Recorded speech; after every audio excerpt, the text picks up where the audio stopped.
Hi sports lawn viewers, welcome back to another video of Gambhir ஒலப்பல்கள். இது Gambhir ஒலப்பல்கள் part 2. Part 1 வீடியோவில் batsman அப்படின்ற ஏரியாவிலேருந்து சொல்லியிருந்தேன். அதோடைய கண்டினியூஷன் தான் பார்ட் 2வும் வருது. இந்த முறை கம்பீர் ஒலப்பி வச்சிருக்கிற ஒரு முக்கியமான செலெக்ஷன் விஷயம் ரயன் பராக் இன், அதாவது sluggish Riyan Parag in and ever hitting allrounder Abhishek Sharma dropped. இதை எப்படி புரிஞ்சுக்கிறதுன்னு நிச்சயமாக என்னால் புரிஞ்சிக்கவே முடியல. காரணம் என்னென்னா, இதுக்காக நான் ஸ்டாட்ஸ் எல்லாம் தேடி எல்லாம் பார்க்கும்போது ரொம்பவே ஷாக்கிங்கான ஒரு ஸ்டாட்ஸாக இருந்தது. முதல்ல ட்ராப் ஆன அபிஷேக் சர்மாவுக்கு வருவோம். 2018 ஐபிஎல்லில் விளையாட ஆரம்பிக்கிறாரு. அது தொடர்ந்து 2018 டெல்லி அணிக்காக ஆடி 2 ஆட்டங்கள் ஆடி இருக்கிறாரு. அது பிறகு 2019 எஸ்ஆர்ஹெச்சால் எடுக்கப்பட்ட பிறகு அவருக்கு ஒரு ரெகுலர் மெம்பராக கிட்டத்தட்ட 2022 வரைக்கும் அவர் ஒரு ரெகுலர் மெம்பராக டீமில் ஃபீச்சர் ஆகவே இல்லை. 2023 ஒரு 4 ஆட்டங்கள் விளையாடுற வாய்ப்பு கிடைக்குது. அதில் ஒரு அட்டகாசமான அரை சதம் ஒன்று போடுறாரு. அப்புறம் ஒரு யூஸ்ஃபுல்லான ஒரு நல்ல ஒரு ஸ்டார்ட் இன்னிங்ஸ் கொடுக்குறாரு. அந்த மாதிரி ஒரு எக்ஸ்ப்ளோசிவாக விளையாடக்கூடிய ஒரு அட்டாக்கிங் பிளேயர் அப்படின்ற மாதிரி கடைசி 4 ஆட்டங்களில் ப்ரூவ் பண்ணி 2024 டோர்னமெண்ட்டில் வரும்போது அந்த எக்ஸ்பேக்டர் ஓப்பனராக இருக்கணும் அப்படின்ற ஒரு விஷயத்துக்காக அவரை டீமுக்குள்ளே கொண்டு வராங்க. 2024 கூட எஸ்ஆர்ஹெச் விளையாடினா 17 ஆட்டங்களில் முதல் 3 ஆட்டங்களில் அபிஷேக் சர்மா விளையாடவில்லை. காரணம், மயங்க் அகர்வால் அவங்க நம்பி ஓப்பனிங் இறக்கி விடுறாங்க.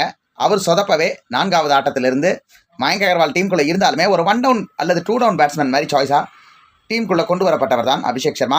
அதற்கு பிறகு மயங்க் அகர்வால் கம்ப்ளீட்டாக ஃபார்ம் அவுட்னு தெரிஞ்ச உடனே அவரை ஓப்பனிங் பேட்ஸ்மேன் டிராவிஸ் ஹெட் கூட இறக்கி விடுறாங்க. அதற்கு பிறகு நடந்தது எல்லாமே வரலாறு தான். இந்த டோர்னமெண்ட்டில் கொஞ்சம் ஆர்டினரியாகவே ஸ்டார்ட் பண்ணாலும் மும்பை இந்தியன்ஸ் கிட்ட ஒரு கிக்கிங்கான ஒரு ஹாஃப் செஞ்சுரி, அதற்கு பிறகு நல்ல ரன்கள், தேவையான ரன்கள், வேகமான ரன்கள்னு சொல்லி இம்பேக்ட்ஃபுல் ரன்ஸை தொடர்ச்சியாக அந்த டோர்னமெண்ட்டில் கொடுத்ததுடைய விளைவாக இந்திய அணிக்குள்ளே தேர்வாகிறாரு அபிஷேக் சர்மா. ப்ளஸ் இந்த குவாலிஃபயர் 2ல் அவருடைய பந்து வீச்சிலையும் அவர் கைவரிசையை காட்டி ஆட்டத்தையே தன்னுடைய அணிக்காக திருப்பி கொடுக்குறாரு. அப்படி இருந்து ஒரு ஆல்ரவுண்டராக இந்திய அணிக்கு தேர்வாகி ஜிம்பாப்வே தொடரில் மொதல் மேட்ச்சில் ஃபெயிலியர் ஆனாலும் 2வது மேட்ச்சில் பொங்கி எழுந்து ஒரு அற்புதமான சதம். அதற்கு பிறகு விளையாடின 3 ஆட்டங்களில் 2 ஆட்டங்களில் அவருக்கு பந்து வீசுகிற வாய்ப்பு கிடைக்குது. பந்து வீசுகிற வாய்ப்பு கிடைக்கும் போதெல்லாம் தன்னுடைய பங்குக்கு ஒரு விக்கெட்னு எடுக்கிறாரு. நல்ல எக்கனாமிக்கலான பவுலிங்கும் போடுறாரு. அதிரடியான ரன்களை, குறைஞ்ச ரன்களாக இருந்தாலும் அதிரடியான ரன்களை அடித்து கொடுக்குறாரு. 174 அப்படின்ற ஒரு அற்புதமான ஒரு ஸ்ட்ரைக் ரேட். 31ன்றது ஒரு டீசெண்டான ஆவரேஜ் ஒரு அட்டாக்கிங் பேட்ஸ்மேனுக்கு. ஸோ அப்படி ஒரு ஷோவை காட்டுறாரு அபிஷேக் சர்மா. ஐபிஎல்லை பொறுத்த வரைக்கும் 2024 426 ரன்கள், ஒரு நல்ல ஸ்ட்ரைக் ரேட், ஒரு டீசெண்டான ஆவரேஜ்னு சொல்லி எல்லா விஷயத்துமே வச்சிருக்கிறார். ஒரு டாப் 15க்குள்ளே 11வது இடத்துல அபிஷேக் சர்மா இருக்கிறார். அடுத்தது ரயன் பராகை பார்த்தோம் அப்படின்னு சொன்னால் 2017 உள்ளூர் போட்டிகளில் விளையாட ஆரம்பிக்கிறார். 2019 ஐபிஎல் ராஜஸ்தான் ராயல்ஸ் அணியால் எடுக்கப்பட்டு அந்த ஆண்டில் 7 ஆட்டத்தில் 160 ரன் அடிக்கிறார். அதற்கு பிறகு 2020, 2021, 2022, 2023 4 ஆண்டுகளில் 2022 17 ஆட்டங்கள் விளையாடி வெறும் 183 ரன்கள் மட்டுமே அடிக்கிறார். கிட்டத்தட்ட அவருடைய ஆவரேஜ் வெறும் 11. அப்படி அவ்வளோ 11.5ன்னு ஒரு மோசமான ஆவரேஜோட ரன்களை எடுக்கிறாரு. மற்ற எல்லா சீரீஸ்லையுமே அவர் ஆடின கொஞ்சம் ஆட்டங்களில் 8 ஆட்டம் 10 ஆட்டம்னு ஆடி இருக்கிறாரு. எதுலேயுமே அதிகபட்சம் 100 ரன்களை கூட தாண்டவில்லை. அதை விட ஒரு சிறப்பான ஒரு ஸ்டாட் சொல்லணும்னா 2019 அவர் என்ட்ரி கொடுத்த வருஷம் ஒரு ஹாஃப் செஞ்சுரி அடிக்கிறாரு.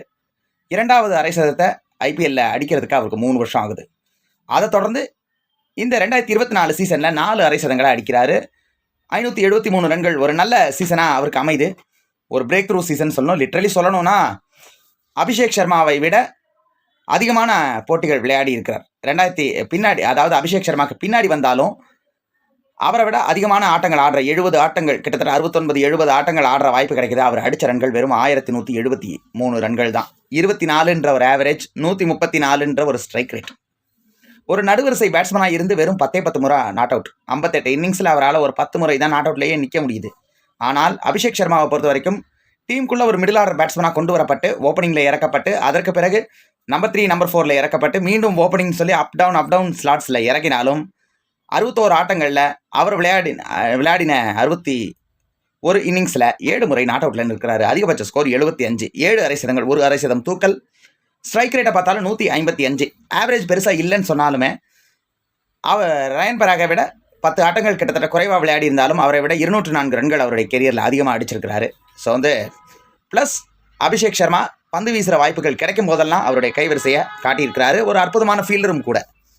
அதை வந்து time and time again prove பண்ணியிருக்காரு. ரயன் பராக் பந்து வீசுவார் அப்படின்னு சொன்னாலுமே அது வந்து ஆன் பேப்பராக தான் இருந்திருக்கு. இது வரைக்கும் அவர் ஆடின 70 ஆட்டங்களில் பந்து வீசி வெறும் 4 விக்கெட்டுகள் தான் எடுத்திருக்கிறார். பெரிய அளவில் பந்து வீசுகிற வாய்ப்பை பெறாத ஒரு வீரர். இந்திய அணியில் வாய்ப்பு கொடுக்கப்பட்ட சூழல்லையும் 3 ஆட்டங்களில் சேர்த்து அவர் அடித்த ரன்கள் வெறும் 24. 2 இன்னிங்ஸில் பேட்டிங் பண்ணுற வாய்ப்பு கிடைக்குது. பெருசாக ஒரே ஒரு 6 தவிர அவர் பெருசாக ஒன்றும் கைவரிசையை காமிச்சில்ல. அபிஷேக் சர்மாவை பார்த்தோன்னா 46 பந்துகளில் சதம் அடித்து தன்னுடைய பொட்டன்ஷியலை காட்டுறாரு. ஸோ வந்து இப்படி இருக்கிற சூழலில் ரயன் பராக் இவ்வளோ மோசமான பர்ஃபார்மன்ஸை அதுவும் ஒரு ஸ்டெல்லர் ஐபிஎல் சீசனுக்கு பிறகு இன்டர்நேஷ்னல் சீனில் கொடுத்த பிறகும் அவருக்கு T20 மட்டும் இல்லை ODI ஸ்பாட்லேயும் இடம் கொடுத்துருக்குறாங்க. ஆனால் சதம் அடித்து அசத்தி, அதாவது இந்திய வீரர்கள்லேயே மிக வேகமான சதங்கள் அடித்த டாப் 5 வீரர்கள் பட்டியலில் இடம் பிடிச்சிருக்கக்கூடிய இளம் அபிஷேக் சர்மாவுக்கு அந்த சதம் அடித்த அடுத்த சீரீஸில் இடம் இல்லை அப்படின்றது தான் துரதிருஷ்டமான ஒரு விஷயம். மீண்டும் ஒரு முறை கம்பீர் இந்த விஷயத்திலையும் உழப்பி இருக்கிறார் அப்படின்றது கிளியர் கட்டாகவே தெரியுது. ஸோ அடுத்த உழப்பல்களோட உங்களை சந்திக்கிறோம். வீடியோ பிடிச்சிருந்தா லைக் பண்ணுங்கள், மறக்காமல் உங்களுடைய ஃப்ரெண்ட்ஸ்க்கு வீடியோவை ஷேர் பண்ணுங்கள். நம்ம ஸ்போர்ட்ஸ் 7 சேனலை சப்ஸ்கிரைப் பண்ணிட்டு கூடவே பெல் ஐகானை ப்ரெஸ் பண்ணுங்கள் டு கெட் எக்ஸ்ட்ரா நோட்டிஃபிகேஷன். தொடர்ந்து நம்ம சேனலில் வரக்கூடிய வீடியோக்களை பாருங்கள். தொடர்ந்து ஸ்போர்ட்ஸ் 7 குடும்பத்தோடு இணைந்திருங்கள், தோள் கொடுங்கள். நன்றி, வணக்கம்.